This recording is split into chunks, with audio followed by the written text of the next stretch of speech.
Why do narcissists sabotage relationships? Why do they feel so insecure and try to break any relationship with people that seem to really like them, love them, and would do anything for them? Narcissists have deep rooted insecurities, and this is one of the main reasons why they break this type of relationships with good people, because they see someone who is really into them, that really likes them and really loves them, and they are not able to self regulate. So, what do? They will sabotage these relationships. Narcissists also have a great need for validation and admiration. And to an extent, they like to control you and the situation they are in with you. Not all narcissists are control freaks, because some of them come across as very secure and well put together. But again, because of these rooted insecurities, a relationship with a narcissist will never last. Once they put you in the devaluing seat, you are getting out of there fast. That's how simple it is. A narcissist cannot have a healthy relationship with any human being because they are not able to self-regulate. For a narcissist, the need for admiration and validation is greater than nurturing a healthy relationship with another human being. And it's as simple as that. They are unable to form positive, healthy relationships. And as we all know by now, if you're watching this video, you probably know a thing or two about narcissism. Plenty of information out there. I'm not a counselor or a therapist. I am just a person that has been in a relationship with a narcissist. So I have done plenty of research. I have studied the subject of narcissism for hours and hours and hours, going on 4 years now. Narcissism is a self-defense mechanism. It's developed in childhood, and I would say that it's not treatable as a disorder because it's a personality style. What is treatable is when you are dealing with a self-aware narcissist, they might willingly go into therapy to rectify the behaviors that might be making other people unhappy. Ultimately, a narcissist will always be a narcissist, and it's as simple as that. The style of their personality is firm. It is developed in early childhood. That is why when you are having an argument with a narcissist and they get frustrated, you see that there is a toddler in that adult's body.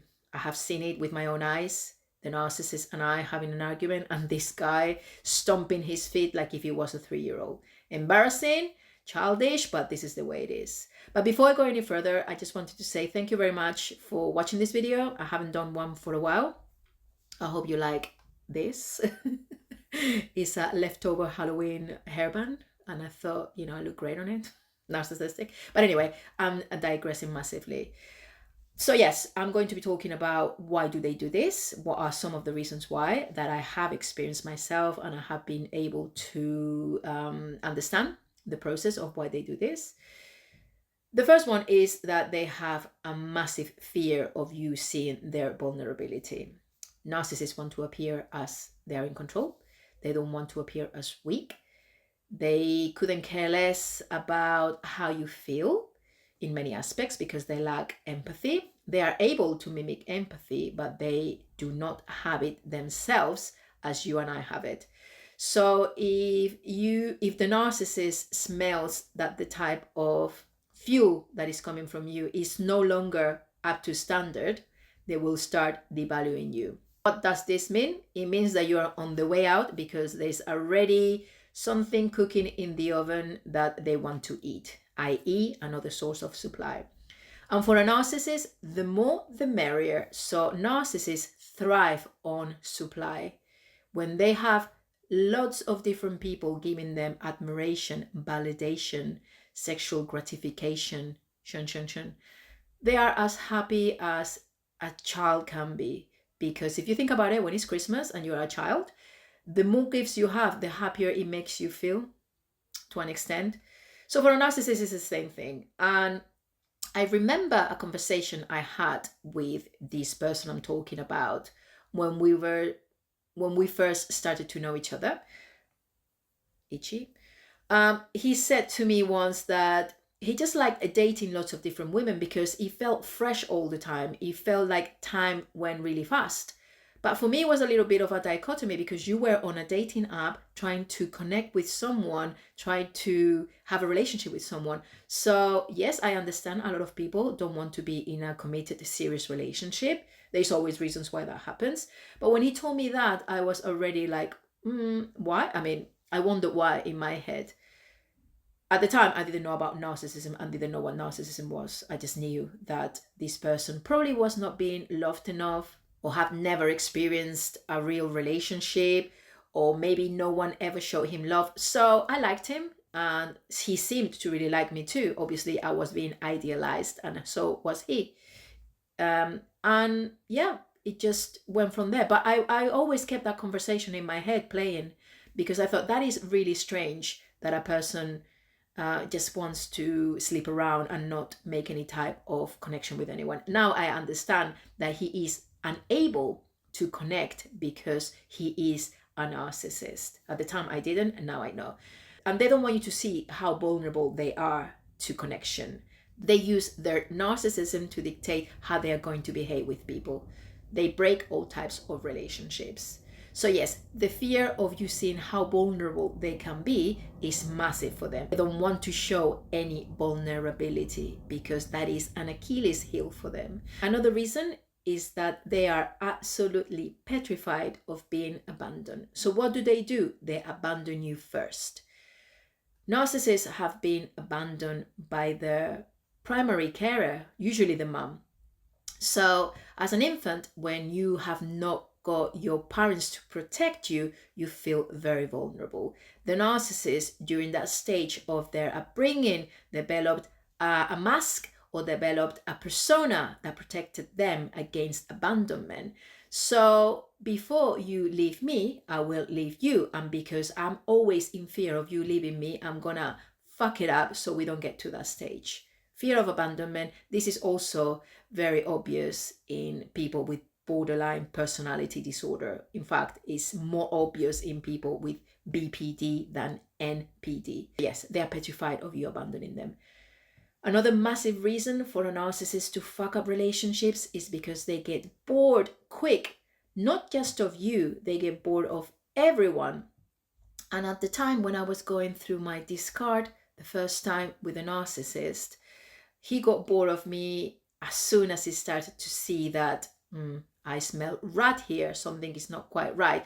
So because of my personality, I'm quite inquisitive, I'm like a dog with a bone, I wouldn't let go at times. So the narcissist couldn't control how I felt about things or about him. So that was the main reason why I got discarded, because I started to put boundaries because I didn't understand the situation. And he just got bored of it. Because why? Because if he goes back to dating, if he goes back to lying and playing people, he always keeps it fresh, like he said he liked. Right.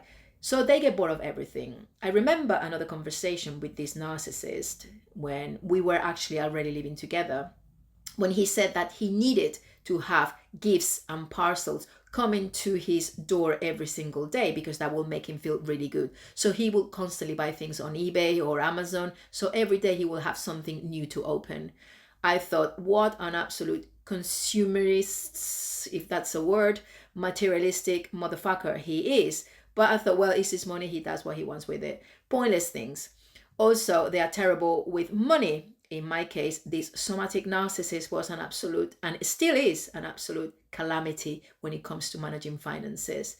Does it affect me anymore? No, fuck it. So I don't want to talk about it. But yes, they get bored quickly of people, they get bored quickly of things. You, to the narcissist, are an object. And when they get bored of you, or you are no longer able to be updated to the latest version, they will just not care for you. And not only not care, they will discard you didn't exist it. But that is not the end of it, because narcissists tend to revisit relationships. What does this mean? They recycle people, like they recycle objects. So if you're not completely broken, they will shelf you. They put you on the shelf. And in times of drought, they will take the dust out of you, and then they will try to interact again. For a narcissist, a relationship is never ever done until you say it is for you and you completely shut the door to the narcissist. Is this always possible? No. So what do you do when you're in a relationship with a narcissist and you cannot get out of it? And yes, I know people are going to say you can always get out of it. Well, it's not as easy as that. Some people choose to stay. But you need to make sure that those behaviors that the narcissist exhibits or, does do not affect you in the same way as they used to do. They are broken people, broken souls. There's a lot of reasons why narcissists reject people. Deep down, as I said many times now, the insecurity rules, and insecure about themselves. They do not know who they are. They do not know what they want out of themselves. So let alone, how can they know what they want from people? Most narcissists face a massive collapse in their lives, maybe more than one. And that is when they will try to repair some of the relationships they fucked up along the way, especially when they're about to die. They really want to rectify a lot of the relationships. It doesn't always happen. So in my case, because I didn't know what narcissism was, I gave 1, 2, 3 chances to this person. I believed that if he saw in me someone that would stick by him and just try to help, he would love me or care for me more. The reality is that's never going to happen. Yes, they might show some signs of love here and there, but the disconnection is very obvious in all cases. It feels pretty unfair, really, that we have been chosen. Well, been chosen, no, because you also partook in this relationship. You were also part of that relationship. But it seems really unfair when you think about it, that you are there for that person. At the first sign of trouble, you are being discounted. You are being thrown to the curb. But this is the nature of narcissistic relationships. It is a cycle of destruction. Narcissists tend to recover very quickly as well from these things, because obviously they lack that empathy. And again, if you're in this type of relationship and you cannot get out of it, therapy might help you. Having a strong support around you can also help. So yeah, I hope that this makes sense. I know that there is plenty of videos on YouTube talking about the subject of narcissism. It's a hot topic, and we are a lot of people putting content on YouTube about this topic, and it's becoming a little bit boring now because we're all repeating the same shit. Sorry about the children making noise in the background. But yeah, I hope you like the hairstyle and the background. But yeah, I just wanted to say thank you for being here, and I will see you again very soon in another video. Take care.